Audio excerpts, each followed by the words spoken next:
Pemirsa, kita akan langsung berdialog dengan Pak Agus Pambagio, pengamat kebijakan publik Universitas Indonesia, yaitu terkait pemerintah pusat yang telah memutuskan kembali memperpanjang pemberlakuan pembatasan kegiatan masyarakat PPKM, yaitu pada 7 provinsi dengan beberapa wilayah kabupaten kota yang menjadi prioritas.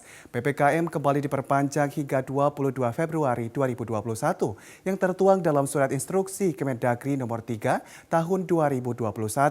Namun ada perbedaan dalam PPKM perpanjangan kali ini yang ditambah dengan sebutan PPKM berbasis mikro. Dan pemirsa, PPKM berbasis mikro yang akan diterapkan hingga 22 Februari ini memiliki penekanan pada tingkat RT, RW namun bekerja di kantor dilonggarkan yaitu WFO 50% dan restoran dan mal dapat kelonggaran juga. Dan akankah kebijakan PPKM mikro efektif merendam wilayah COVID-19 di satu sisi dengan memberi peluang ekonomi tetap berjalan baik? Dan untuk ini kita akan membahasnya bersama Mas Agus. Dan pemirsa, inilah Dialog Nusantara Malam.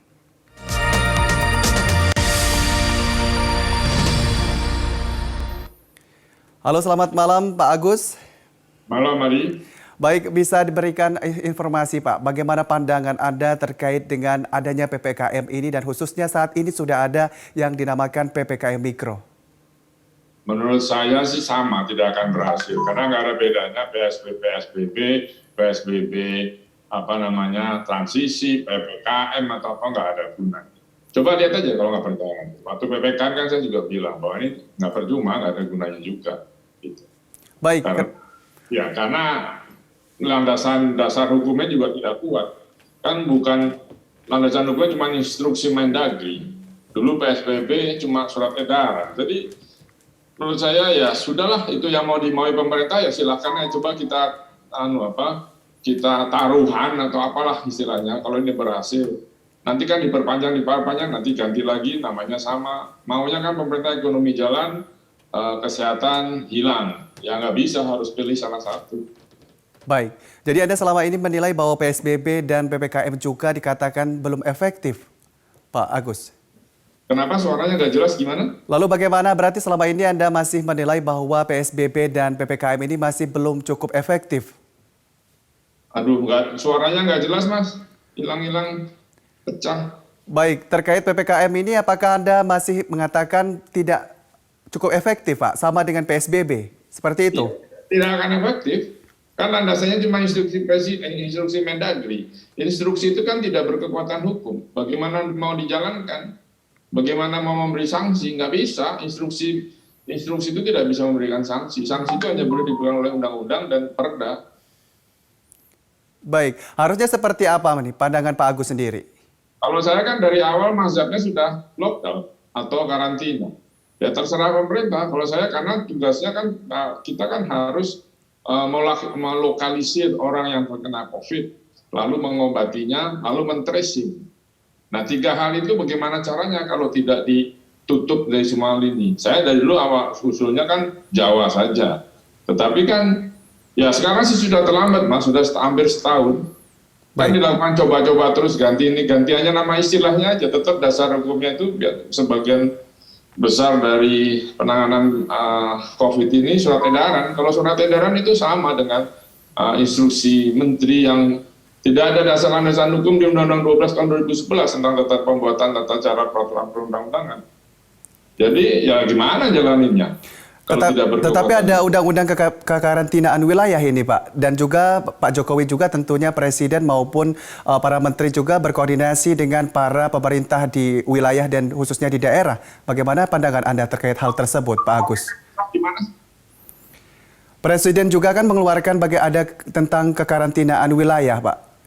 Iya, kekarantinaan wilayah ada dasar hukumnya Undang-Undang Nomor 6 2018. Tapi kan kekarantinaan wilayah ini namanya apa? Dasar hukumnya apa? Karena gini loh, kalau mau pakai Undang-Undang Nomor 6 itu terlalu luas. Jadi saya sudah dari dulu sarankan setiap daerah itu mengeluarkan perda, jangan peraturan kepala daerah. Peraturan daerah itu tidak bisa memberikan sanksi. Kita kan perlu memberikan sanksi untuk mendisiplinkan orang. Bagaimana kita bisa menerapkan suatu kebijakan kalau kita tidak bisa melakukan tindakan sanksi? Sulit buat saya. Memang banyak mengatakan, oh ngapain dikasih sanksi, ini kan bukan hukuman berat. Ya silahkan. Kalau buat saya bagaimana mengatur bangsa ini yang cuek ini, kan harus ada sanksi Seluruh dunia bangsa-bangsa yang sekarang teratur tata cara pola hidupnya di negaranya itu ya dengan sanksi awalnya puluhan tahun yang lalu. Ya terserah kita maunya negara tanggung gitu, satu menangani pandemi, satu menangani ekonomi, sulit. Dan Baik. itu sudah saya katakan sejak bulan Maret tahun lalu. Kan buktinya nggak selesai. Ketika Perda itu dikeluarkan untuk saat ini berarti dikatakan sebagai sudah telat seperti itu Pak Agus. Lalu solusinya seperti apa? Pandangan Pak Agus. Bagaimana? Sorry Mas, ini suaranya jelek banget Anda. Gimana? Ketika Perda ini dikatakan sebagai adalah solusi yang terlambat seperti itu. Lalu bagaimana solusi yang ingin Anda sampaikan Pak Agus? Saya dari awal kan saya urut lagi ya, saya ulang ini saya puluhan mungkin ratusan kali saya bicara di media. Jadi begini loh, dari awal bulan Februari saya sudah katakan pada Menteri Perhubungan, tolong stop penerbangan dari dan ke Cina.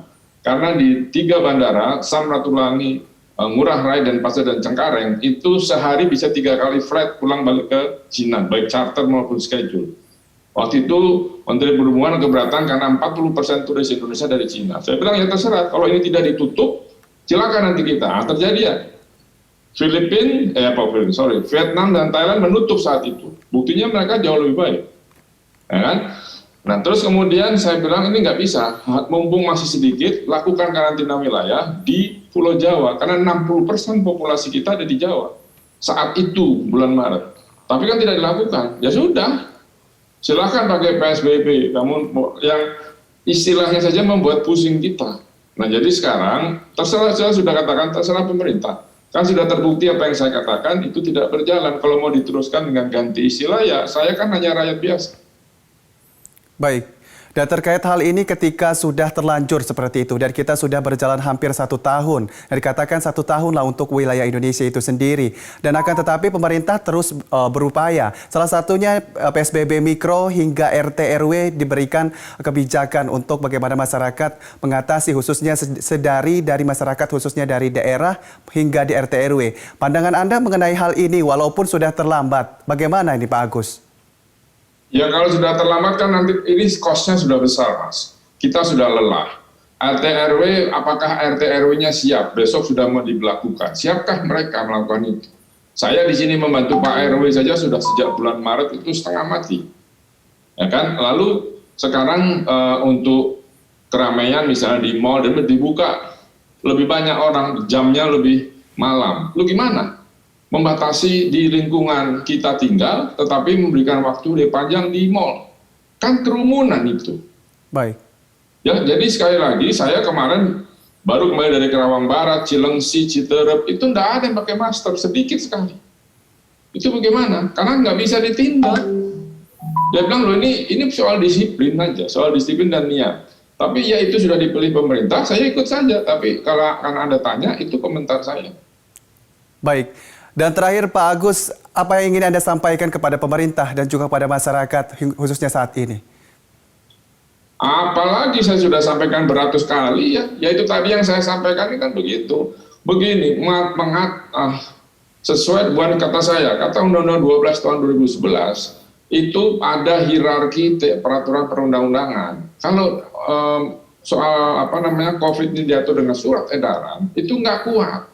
Karena itu surat edaran itu sifatnya internal. Saya kata kalau waktu kuliah dulu kita itu namanya mading. Lalu instruksi menteri sama. Karena coba baca Undang-Undang 12 tahun 2011. Ada nggak itu? Kan nggak ada.